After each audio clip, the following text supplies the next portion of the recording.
لا إله إلا الله لا إله. الحمد لله وكفى والصلاة والسلام على سيد الرسل وخاتم الأنبياء. أما بعد فأعوذ بالله من الشيطان الرجيم. بسم الله الرحمن الرحيم. النبي أولى بالمؤمنين من أنفسهم. صدق الله مولانا العظيم. اللهم صل وسلم وبارك أبدا على حبيبك خير الخلق كلهم. هو الحبيب الذي ترجى شفاعته لكل هول من الأحوال المحتمين. محمد کی محبت دین حق کی شرط اول ہے. اگر اس میں کچھ خامی تو سب کچھ نامکمل ہے. نفس نفس پر رحمتیں، قدم قدم پر برکتیں، جہاں جہاں سے وہ شفیع عاصیاں گزر گئے. جہاں نظر نہیں پڑی وہاں ہے رات آج تک، وہی وہی سحر ہوئی جہاں جہاں سے گزر گئے. میرے محترم و معزز سامعین، بزرگ و دوستوں، بیانات کافی ہو چکے ہیں. میں ایک دو باتیں عملی طور پر عرض کروں گا. ایک تو ہم بیان کرتے ہیں اپنے نبی کی شان، اور کرنی بھی چاہیے، حق ہے آپ کا. وہ ہمارے محسن ہیں. اللہ تعالیٰ خود فرما رہے ہیں النبی اولا بالمؤمنین من انفسہم. اللہ کے نبی مومنین کے ساتھ ان کی جان سے بھی زیادہ محبت کرتے ہیں، زیادہ شفقت کرتے ہیں. جتنی محبت ہم اپنی جان سے خود کرتے ہیں، اس سے زیادہ اللہ کے رسول ہمارے ساتھ محبت کرتے ہیں. اور اللہ تعالیٰ فرماتے ہیں لَقَدْ جَاءَكُمْ رَسُولٌ مِّنْ أَنفُسِكُمْ عَزِيزٌ عَلَيْهِ مَا عَنِتُّمْ حَرِيصٌ عَلَيْكُمْ بِالْمُؤْمِنِينَ رَءُوفٌ رَحِيمٌ. تمہارے پاس ایک عظیم الشان رسول پیغمبر تشریف لا چکے ہیں. وہ تمہاری ہی جنس میں سے ہیں. وہ تمہاری مشقت ان پر گراں گزرتی ہے. وہ تمہارے حریص ہیں. وہ چاہتے ہیں کہ تم سارے ایمان لا کر جنت میں چلے جاؤ. آپ نے خود ایک مثال بیان فرمائی. فرمایا میری مثال اور تمہاری مثال اس شخص کی ہے جو جنگل میں آگ جلائے. آگ جب جلاتا ہے تو پتنگے، یہ جو عاشق ہیں آپ دیکھتے ہیں بارش کے موسم میں یہ روشنیوں پر پڑ رہے ہوتے ہیں. وہ آگ جلاتا ہے اور یہ پروانے پتنگے وہ جو ہے آگ میں چھلانگ لگاتے ہیں. وہ اپنے عشق کا مظاہرہ کر رہے ہوتے ہیں. ان کو روشنی سے، آگ سے بڑی محبت ہے. حضرت شیخ سعدی بھی رحمہ اللہ فرماتے ہیں مرغ سحر عشق سے پروانہ امروز بیاموز. اے صبح کو اذان دینے والے مرغ، عشق سیکھنا ہے تو اس پروانے سے سیکھ جس کی جان جل جاتی ہے منہ سے آواز نہیں آتی. یہ صرف شور ڈالنے سے محبت نہیں ہوتی، عمل کر کے دکھاؤ تو پتہ چلے گی یہ عاشق رسول ہے. تو آپ ہمارے ساتھ جب محبت کرتے ہیں ہمیں بھی آپ کے ساتھ پوری محبت کرنا چاہیے. جب آدمی محبت کرتے ہیں پھر اطاعت آسان ہو. کسی کے ساتھ محبت ہو، پیار ہو، پھر اس کی بات ماننے میں مزہ آتا ہے، اس کی خدمت کرنے میں لطف آتا ہے. کتنا مشکل کام کیوں نہ ہو وہ خوشی سے کرتا ہے، کیونکہ اس سے محبت ہے. محبت کی علامت اور نشانی، ہر چیز کی ایک نشانی اور علامت ہوتی ہے. تو اللہ تعالیٰ فرما رہے ہیں کہ تمہارے پاس جو پیغمبر آیا یہ بڑا شفیق، بڑا مہربان اور تمہارے ایسا ہے حرص لگتا ہے، جیسا اب مثال میں دے رہا تھا حدیث پاک کہ وہ پتنگے جس طرح جاتے ہیں نا آگ میں، اس کو دکھ ہوتا ہے، وہ کہتے ہیں کہ وہ یہ جل گئے شودے، میری وجہ سے یہ جل جائیں گے، وہ پکڑتا ہے کہ یہ آگ میں نہ جلیں۔ فرمایا اس کے بس کی بات نہیں ہوتی کہ وہ ان پروانوں کو آگ سے بچا سکے۔ میں بھی، تم جہنم کی طرف دوڑے جا رہے ہو، حضور صلی اللہ علیہ وسلم فرماتے ہیں تم جہنم کی طرف دوڑے جا رہے ہو، میں تمہاری کمروں سے پکڑ کر پیچھے ہٹانا چاہتا ہوں، لیکن تم حلقہ کر کے جہنم کی طرف آگے جاؤ۔ تو ہمیں چاہیے ہم آپ کیا ہوش میں آئیں، نہ کہ پشت دے کر بھاگے جہنم کی طرف۔ تو یہ آپ کی محبت، آپ کی ایک ایک سنت، جب سنت مٹ رہی ہو، سنت پر لوگ عمل کرنا چھوڑ چکے ہوں، آسان سنتیں بھی آج ہم چھوڑ چکے ہیں، کھانا ہمارا سنت کے مطابق نہیں کھایا جا رہا، پینا ہمارا ہم بائیں ہاتھ سے پکڑ لیتے ہیں، پیالے کو بائیں ہاتھ سے پکڑ کے چائے پی رہے ہیں، گلاس بائیں ہاتھ سے پکڑ کر پانی پی رہے ہیں، دودھ پی رہے ہیں، لقمہ دائیں ہاتھ سے بھی اٹھایا جا سکتا ہے، بائیں ہاتھ سے اٹھایا جا رہا ہے۔ مسجد میں آنے میں کبھی پرواہ نہیں کرتے کہ دایاں پاؤں پہلے رکھنا یا بائیں، جیسا آگے چلا گیا۔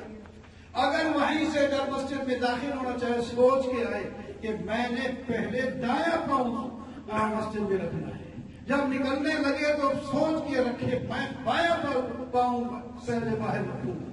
یہ اس طرح سنتوں پر عمل ہوتا ہے۔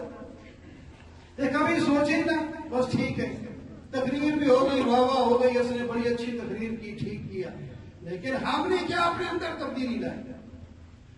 فرمایا جو آدمی سنت پر عمل کرے گا اس کو، اور اس وقت عمل کرے گا جب لوگ سنت کو چھوڑ چکے ہوں، تو اس کو شہید کا ثواب ملے۔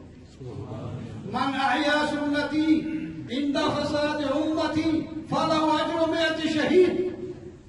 جس نے میری سنت کو زندہ کیا، معاشرے میں اس کو چلا دیا، اس کو 100 شہید کا ثواب ملے گا۔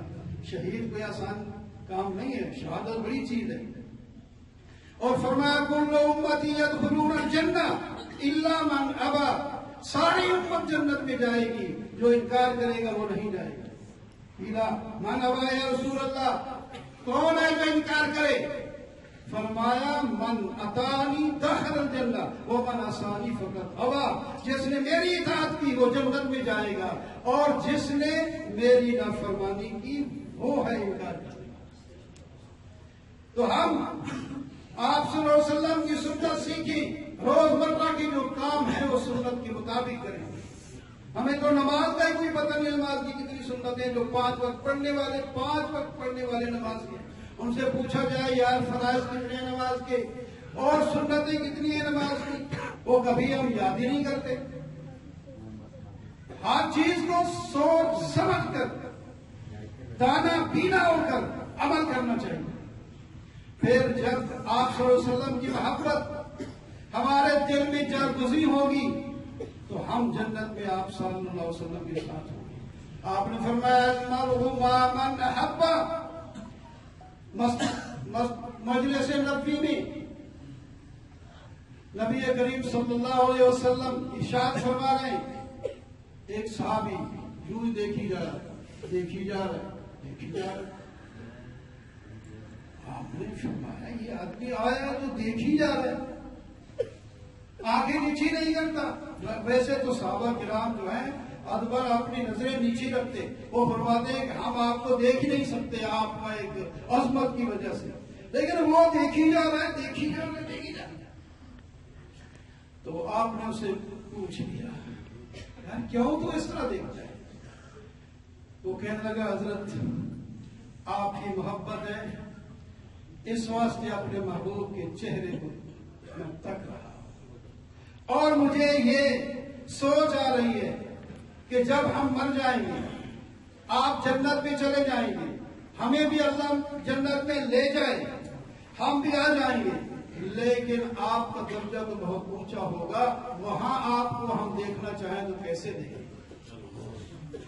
میں یہ سوچ کے کہتا ہوں ابھی تو دیکھ لوں نا، پھر پتہ نہیں موقع ملے یا نہ ملے، قربان جاؤں۔ آپ نے فرمایا المرء مع من احب، المرء مع من احب، جو جس سے محبت کرتا ہے وہ اس کے ساتھ ہوگا۔ اگر تجھے میرے ساتھ سچی محبت ہے جنت میں میرے ساتھ ہوگا۔ ہاں دیکھیں، بہرحال بات تو حدیثیں ساری بات سے بات نکلتی جاتی ہے۔ میں آپ کا ایک فرمان آپ کو سنا کر بات کو ختم کروں گا۔ آپ صلی اللہ علیہ وسلم نے ایک نسخہ دیا ہے حلاوت دین کا۔ کھانا مزہ نہ آیا، کھانا پکا ہوا آ جائے اور مزہ ہی نہ آ رہا ہے تو کھانے کا کہتے یار لے جاؤ، میری طبیعت نہیں ہے۔ کوئی بھی کام کریں اس کے اندر مزہ نہ آئے تو وہ ایک پریشان کن بات بن جاتی ہے۔ جس کام میں مزہ آ رہا ہے وہ ساری رات بھی کریں، سارا دن بھی کریں تو پرواہ نہیں۔ حضرت عثمان رضی اللہ تعالیٰ عنہ شاہ کی نماز پڑھ کے گھر جانے لگے، کہنے لگے چلو گھر میں ہی جانا ہے نا تو ذرا میں 2 رکعت نفل کیوں نہ پڑھتا۔ نفل پڑھنے نیت کی ہے، سورہ بقرہ شروع کر دی، سورہ آل عمران، سورہ نساء، ایک رکعت میں والناس کر دی۔ مزہ اتنا آیا قرآن پاک پڑھنے میں، ساری رات قرآن پڑھتے ہوئے گزر گئی۔ دوسری رکعت کے لیے قرآن نہیں بچا، پھر پڑھا، دوبارہ جتنا بھی پڑھا، پہلی رکعت میں سارا قرآن پڑھا۔ یہ مزہ جب آتا ہے تو پھر آدمی نہیں چھوڑتا، اس کام کو بار بار کرتا ہے۔ جس کام میں مزہ آتا ہے اس کو بار بار کرتا ہے۔ تو آپ کو عبادت میں مزہ اور لطف کی بات میں نبی علیہ السلام کی سناتا ہوں۔ آپ اس کو پردے باندھے اپنے پاس رکھیں اور اپنے ساتھیوں کو گھر میں جہاں کہیں گے وہ سنائیں۔ فرمایا ثلاث من کن فیہ وجد بہن حلاوت الایمان، 3 چیزیں ایسی ہیں جس آدمی میں پائی جائیں وہ حلاوت ایمان حاصل کر لیتا ہے، اس کو ایمان میں لذت آتی ہے، اس کو شہید ہونے میں بھی مزہ آتا ہے، اس کو بھوکا رہنے میں بھی دین کی خاطر مزہ آتا ہے، پیاسا رہنے میں بھی مزہ آتا ہے۔ وہ خود بھوکا رہ کر اپنے بچوں کو بھوکا رکھ کر مہمان کو کھلا سکتا ہے۔ جیسا کہ آپ سنتے ہیں ایک مہمان نبی علیہ السلام کے مہمان کو لے گیا، گھر میں ایک بندے کا کھانا ہے، لمبا قصہ آپ سنتے ہیں بار بار، تو کھلا دیا صرف اس مہمان کو، اپنے پیارے پیارے چھوٹے بچوں کو بھوکا سلا دیا، پیاری پیاری بیوی کو بھوکا سلا دیا، اور خود بھی بھوکے سو گئے، اور سویرے پھر جبرائیل قرآن بنا کے لے کے آئے۔ اللہ تعالیٰ نے فرمایا جاؤ وَيُبْصِرُونَ عَلَىٰ أَنفُسِهِمْ وَلَوْ كَانَ بِهِمْ خَصَاصَةٌ، یہ لوگ ایسے اس درجے کو پہنچ گئے ہیں، یہ اپنے نفس پر دوسروں کو ترجیح دیتے ہیں اگرچہ خود حاجت مند، دوسروں کو کھلا کے مزہ آتا ہے۔ تو 3 چیزیں جس میں ہوں گی اس کو کیا آئے گا؟ مزہ آئے گا عبادت میں، نماز میں مزہ، تلاوت میں مزہ، روزے میں مزہ، ذکر کرنے میں مزہ، دعا میں مزہ، کسی کی خدمت کرنے میں مزہ، ہر کام میں مزہ، دین میں مزہ ہی مزہ ہوگا۔ بتاؤں وہ 3 چیزیں؟ اکثر کوئی اگر علماء بیٹھے ہیں تو ہم عام آدمی ہیں نا۔ فرمایا پہلی چیز یہ ہے اللہ اور اللہ کے رسول کی محبت سب سے زیادہ اس کے دل میں ان یکون اللہ ورسولہ احب الیہ مما سواہما۔ ایک بڑی قابل تشریح بات ہے، اس واسطے میں صرف اسی طرح اجمال میں رکھوں گا۔ اللہ کی محبت اور اللہ کے رسول کی محبت سب سے بڑھ کر رسول سے بھی بڑھ کر محبت اللہ کی ہونی ہے۔ وَمِنَ النَّاسِ مَن يَتَّخِذُ مِن دُونِ اللَّهِ أَندَادًا يُحِبُّونَهُم كَحُبِّ اللَّهِ وَالَّذِينَ آمَنُوا أَشَدُّ حُبًّا لِلَّهِ۔ جو ایمان والے ہیں سب سے زیادہ محبت اللہ سے کرتے ہیں، تو سب سے زیادہ محبت کرتے ہیں تو اللہ کے نبی کا ایمان سب سے زیادہ ہوتا ہے. تو اللہ کے نبی ساری رات جو ہے وہ کھڑے ہو کر نماز پڑھتے ہیں اللہ کے حضور اور پاؤں مبارک سوکھ جاتے ہیں اور پھٹ جاتے ہیں.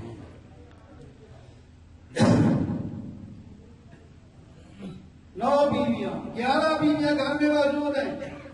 9 تو اکٹھی رہی نا. 9 11 سے شادی کی, 2 فوت ہونے بعد تو 9 تو اکٹھی تھی. بندہ ایک آدمی سے بیوی سے الگ ہو کر رات نہیں گزار سکتا. 9 بیویاں موجود ہیں لیکن مسلم ہیں, کھڑے ہوئے رات گزر رہے, ان کے حقوق بھی پورے ہو رہے. تو سب سے محبت زیادہ کس کی ہونی چاہیے؟ اللہ کی, اور پھر اللہ کے رسول کی سب سے زیادہ محبت ہو. اور دوسری محبت یہ جو لوگ ہیں يحب المرء لا يحب الا لله او كما قال. کسی آدمی سے اگر محبت کرتا ہے تو اپنی کسی دنیاوی وجہ سے نہیں, وہ اللہ ہی کے لیے کرتا ہے. اللہ ہی کے لیے کرتا ہے. ایک لمبی حدیث ہے اور اس کے اندر ایک جملہ بیان کر دیتا ہوں. واجبت محبتی, اللہ تعالیٰ فرماتے ہیں میری محبت واجب ہو جاتی ہے. للمتحابین فیّا, ان لوگوں کے واسطے جو میری وجہ سے آپس میں محبت کرتے ہیں. والمتزاورین فیّا, وہ کبھی کبھی آپس میں جس طرح آپ بیٹھے ہیں نا, زیارت کرنے کے لیے آئے ہیں, سارے محبت سے بیٹھے ہیں, زیارت کرنے کو چلے جاتے ہیں. والمتجالسین فیّا, اور میری وجہ سے وہ کہیں اکٹھے ہو کے بیٹھے ہیں, جس طرح بھی آپ بیٹھے ہیں.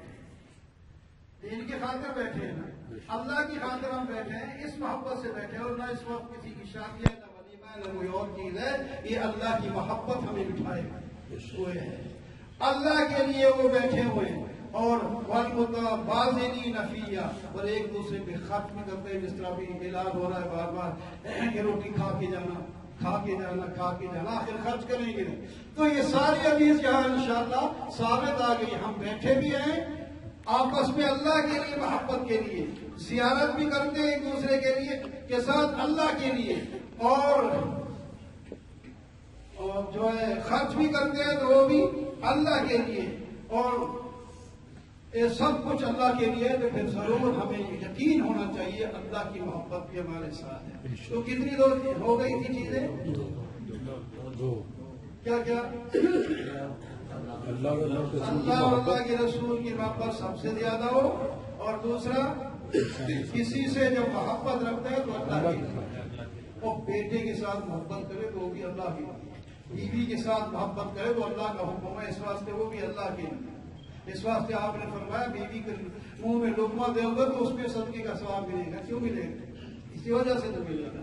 یہ جس سے استاد سے محبت ہے, نبی سے محبت ہے, مسجد سے محبت ہے, بیت اللہ سے محبت ہے, قرآن سے محبت ہے, تو یہ کس کی وجہ سے؟ اللہ کی وجہ سے ہے. یہ اللہ کی وجہ سے محبت کرے. اور تیسری بات یہ ہے فرمایا جب اللہ نے اس کو ایمان کی توفیق دے دی, اب کفر کی طرف لوٹنا اس کے لیے اتنا مشکل ہو, ایسا مشکل ہو جیسا آگ میں چھلانگ لگانا مشکل ہے. آگ میں چھلانگ لگانا مشکل ہے. تو دین کے خلاف چھوٹے سے مسئلے میں بھی خلاف کے لیے تیار نہیں ہے. بس دین کی توفیق شکر ادا کریں. اللہ تعالیٰ نے ہمیں دیندار بنایا تو اللہ کی, اللہ کے رسول کی محبت سب سے زیادہ رکھے. ایک پکا لو دوسرے ساتھیوں کو اور گھر میں بچوں کو پکواؤ. اور دوسرا جس سے محبت کریں اللہ کے لیے, پھر اصول ہی اللہ کا ہوگا نا. محبت کریں کسی کے ساتھ غیر جگہ پر محبت کریں, غیر میں اللہ کے لیے محبت کر رہا ہوں, اللہ کی قدرت دیکھ رہا ہوں, تو گناہ ہوگا. جہاں اجازت بھی ہے کہ محبت کرو, دیکھو, آؤ جاؤ, یہ بھی تو آخر شریعت سے پوچھنا پڑے گا نا, اس سے محبت کیسے کرنی ہے. ویسے تو ہر فرد مسلم کے ساتھ جو ہے محبت کرنی ہے, تو پھر جو ہے آگے کچھ ناجائز چیزیں بے پردگی ہو جائے تو کہتے ہیں یہ بھی اللہ کے لیے میں دیکھ رہا ہوں, یہ غلط ہو, یہ چیزیں نہیں ہیں. اور پھر اس کو ایمان کا ہر جو ہے کام پسند آئے, اور کفر اور برائی کا کام اسے ایسے لگے جیسا کہ آگ میں چھلانگ لگانا. اور قولوا قولی ھذا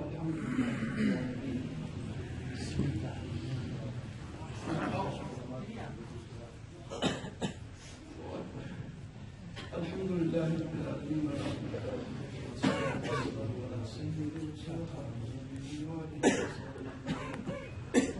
ربنا ظلمنا انفسنا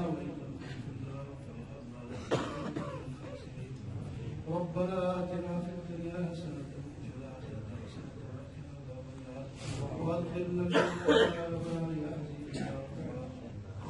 اللهم احسن عاقبتنا في الأمور كلها واجرنا من خزي الدنيا وعذاب الآخرة. اللهم إنا نسألك العفو والعافية والمعافاة في ديننا ودنيانا وأهلنا ومالنا. اللهم اصبر وأهلنا وأهلنا وأهلنا. یا اللہ ہم سب کو اپنا قبول فرما. جو بیان ہوئے حضرات نے بیان کیے سب کو قبول فرما اور اس پر ہم سب کو عمل کرنے کی توفیق عطا فرما. یا اللہ ہم حق ادا نہیں کر سکے، یا اللہ تو ہمیں معاف فرما دے، معاف فرما دے، معاف فرما دے. آج تک جو ہم گناہ کر چکے اس کی معافی مانگتے ہیں، یا اللہ ہمیں معاف فرما دے. آج تک جو ہم نیکیاں کر چکے ہیں، یا اللہ انہیں قبول فرما دے، اپنے پاس کمانا کر دے. اور یا اللہ آئندہ کے لیے گناہوں سے بچا اور نیکی کرنے میں ہمیں دوڑ لگانے کی توفیق عطا فرما. بڑھ بڑھ کے ایک دوسرے سے مقابلے میں آ کر یا اللہ ہمارے ملک میں امن پیدا فرما. اسلام سے امن آتا ہے، یا اللہ اس کو اسلام کا کہوالا بنا دے. یا اللہ جو بیمار ہیں ان کو شفا مستقبل نصیب فرما. یا اللہ جو وفات پا چکے ہیں ایمان کی حالت میں ان کی قبروں کو منور فرما، درجات کو بلند فرما.